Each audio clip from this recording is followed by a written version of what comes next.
Aksi pengeroyokan secara brutal menimpa seorang siswa di kota Gunung Sitoli, Sumatera Utara. Video pengeroyokan ini menggemparkan warga pasca tersebar luas di media sosial. Dalam video yang viral, sekelompok remaja mengenakan seragam SMA ini memukul dan menendang seorang remaja lainnya. Aksi pengeroyokan baru berhenti setelah seorang ibu-ibu menghampiri dan melerai. Orang tua korban yang tak terima langsung melaporkan kejadian ini ke polisi. Setelah kita menerima laporan, maka laporan tersebut akan kita proses lanjut, di mana langkah kita selanjutnya akan melakukan pengecekan korban ke rumah sakit dan melakukan interogasi untuk sementara, karena mungkin si korban belum bisa datang ke kantor untuk memberikan keterangan, dan akan dilakukan pemanggilan terhadap saksi-saksi yang melihat langsung. Hingga saat ini korban masih menjalani perawatan intensif di rumah sakit. Sementara pihak kepolisian tengah menyelidiki identitas para pelaku pengeroyokan.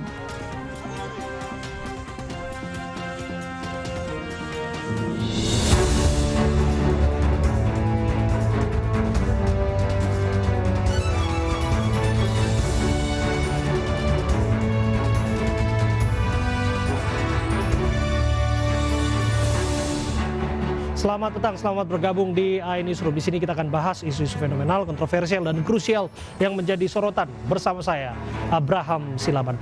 Langsung saja, kita akan menuju ke informasi sebuah truk terbakar di depan SPBU di Sidoarjo, Jawa Timur. Meski tidak ada korban jiwa, SPBU sempat ditutup.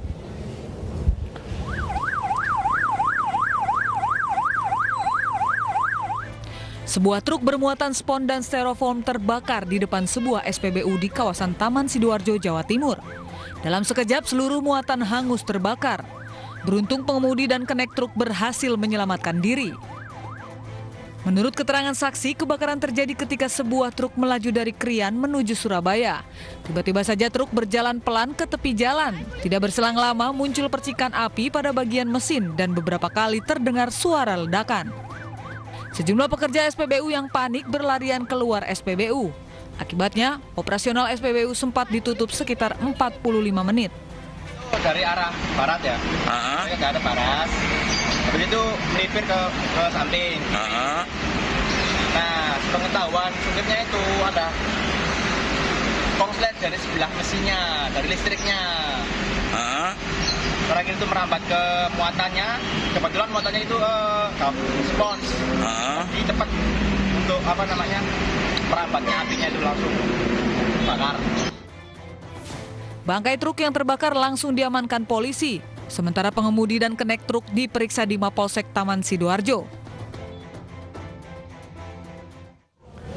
Sebuah rumah berlantai 2 di kawasan Menteng, Jakarta Pusat hangus terbakar. Api dengan cepat membakar rumah di Jalan Anyar 3, Menteng, Jakarta Pusat pagi tadi. Banyaknya material yang mudah terbakar membuat api kian berkobar. Kebakaran diduga berasal dari hubungan pendek arus listrik dari lantai 2 rumah. 10 unit mobil pemadam kebakaran diterjunkan ke lokasi. 3 penghuni rumah berhasil menyelamatkan diri. Namun 1 petugas damkar terluka akibat terkena reruntuhan bangunan.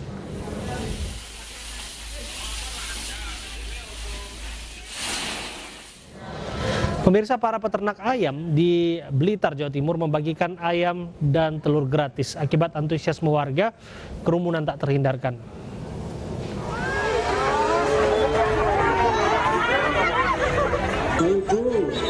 Segera meninggalkan, Ribuan warga menyerbu kantor Pemkab Blitar, Jawa Timur gara-gara pembagian ayam dan telur gratis oleh perkumpulan peternak ayam Selasa pagi.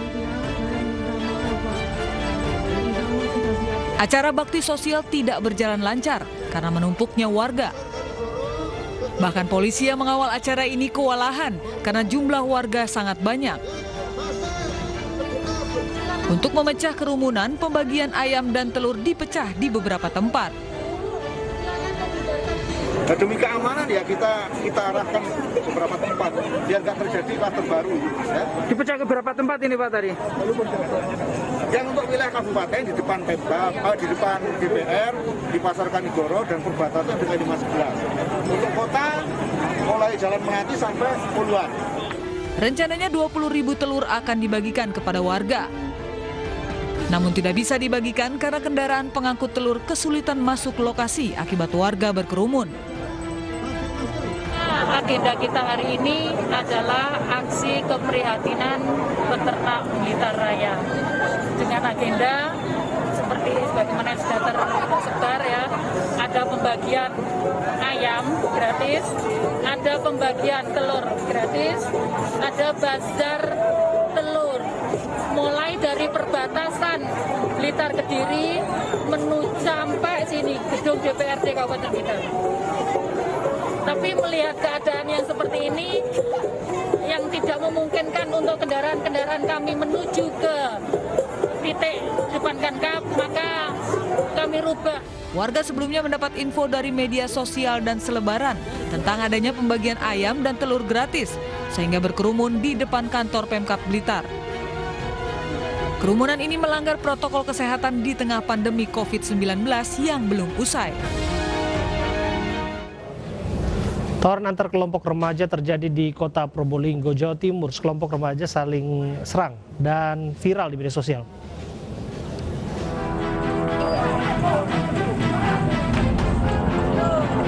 Beredar video tawuran antar kelompok remaja terjadi di Bundaran Geladak Serang, kota Probolinggo, Jawa Timur.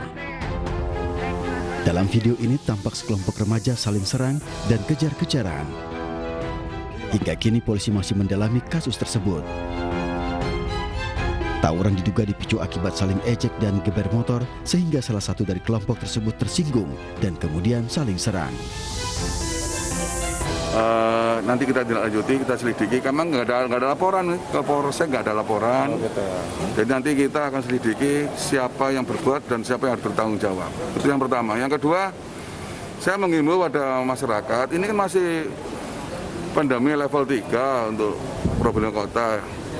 Jadi marilah kita, anak-anak kita, adik kita, dia di rumah aja, jangan keluyuran. Polisi akan terus mendalami aksi itu untuk mencari tahu siapa pelaku tawuran remaja ini.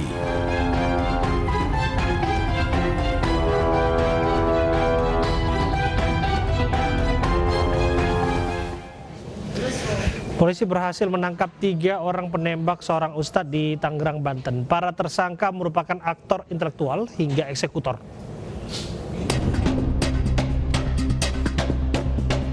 Tiga pelaku penembakan seorang ustadz yang membuka pengobatan alternatif di Tangerang, Banten berhasil ditangkap tim gabungan di Treskrimum Polda Metro Jaya dan Polres Metro Tangerang Kota. Satu orang berinisial M merupakan inisiator. Sementara 2 tersangka berinisial K dan S merupakan eksekutor dan joki yang ketika ditangkap di wilayah Serang berencana kabur ke Sumatera. Hingga kini polisi masih mengejar 1 orang berinisial Y yang menjadi penghubung inisiator dan eksekutor. Dari hasil pemeriksaan, tersangka otak pembunuhan sakit hati karena korban diduga pernah mencabuli istrinya. Masang susuk pada saat itu, tetapi yang terjadi adalah korban disetubui. Ya, dari mana tahunya? Karena memang ada SMS yang sempat bocor kepada si tersangka M ini. Itu kejadian tahun 2010. Diketahui sekitar 2 tahun yang lalu. Korban Ustadz Alex tewas ditembak usai sholat maghrib berjamaah di masjid pada 18 September lalu dekat rumahnya di Kunciran, Tangerang. Korban dikenal juga berprofesi sebagai tabib pengobatan alternatif. Seorang pengurus Badan Kenaziran Masjid di Kota Medan diserang sesama rekannya dengan senjata tajam hingga telinganya nyaris terputus. Keributan antar sesama pengurus BKM Masjid dipicu karena dendam pribadi, akibatnya pelaku pun dilaporkan ke polisi.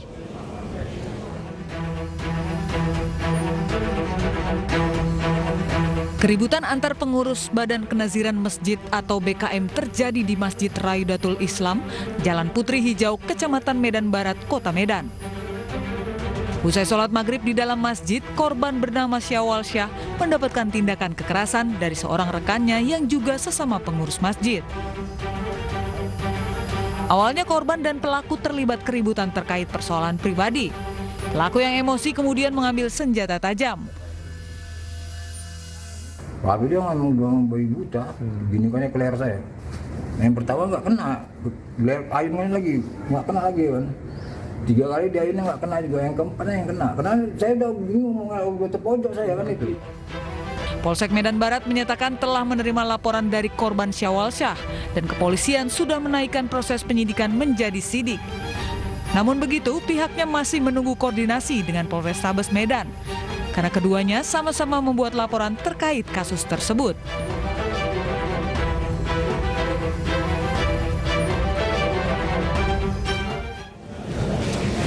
Ya, pemirsa, seperti apa perkembangan kasus ini dan apa penyebab keributan sudah hadir bersama kami melalui sambungan Skype, yaitu PLT Kapolsek Medan Barat, AKP Tina Putilawari. Assalamualaikum, selamat petang Bu Tina. Bu Tina, bisa mendengarkan suara saya, Bu? Baik, selamat petang Bang Abraham. Iya, Bu Tina. Sebelum kita berdiskusi panjang lebar mengenai apa penyebab kasus ini, satu pertanyaan singkat saja di awal. Apakah penyerang mengalami gangguan kejiwaan? Oh, penyerang tidak mengalami gangguan kejiwaan. Oke, tidak mengalami gangguan kejiwaan. Kemudian bagaimana penyerangan ini dilakukan oleh terduga pelaku terhadap korbannya? Baik, karena mereka ini persoalan pribadi, jadi saling mengejek di antara kesamanya. Makanya si korban mengatakan bahwasanya si korban ini dikatakan oleh si tersangka bahwasanya dia itulah mantan narkoba. Namun si korban mengatakan sok tahu atau sok pandai gitu terhadap si korban. Oke, sebentar Bu Tina, Anda sudah menyebutkan tersangka, artinya terduga pelaku ini sudah ditetapkan menjadi tersangka dan sudah diamankan polisi? Betul, untuk si tersangka sudah kita amankan dan sudah kita tahan di Polsek Medan Barat. Oke, bahwa kejadian ini kan akan mendapat sorotan publik bagaimanapun karena dikait-kaitkan dengan penyerangan yang terjadi di masjid-masjid beberapa waktu belakangan ini. Saya ingin pastikan itu dulu, Bu Tina, supaya tidak panjang lebar. Ini ada kaitannya tidak dengan bahwa pelaku terafiliasi dengan PKI, komunis, dan lain sebagainya?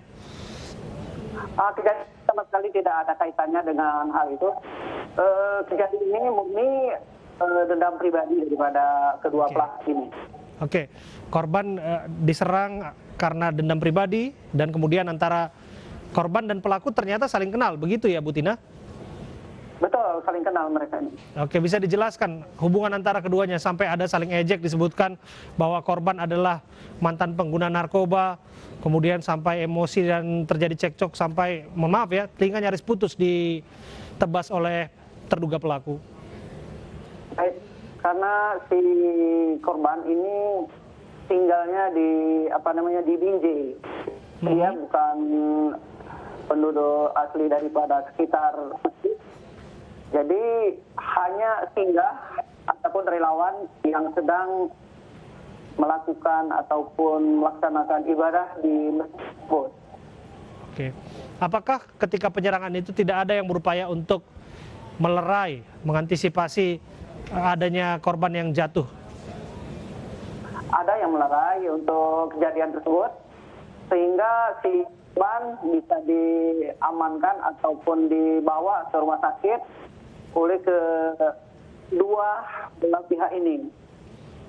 Oke, terakhir Bu, ancaman hukuman terhadap terduga pelaku yang sudah ditetapkan menjadi tersangka? Untuk ancaman hukuman itu terhadap pelaku penganiayaan tersebut 2 tahun 8 bulan. Oke.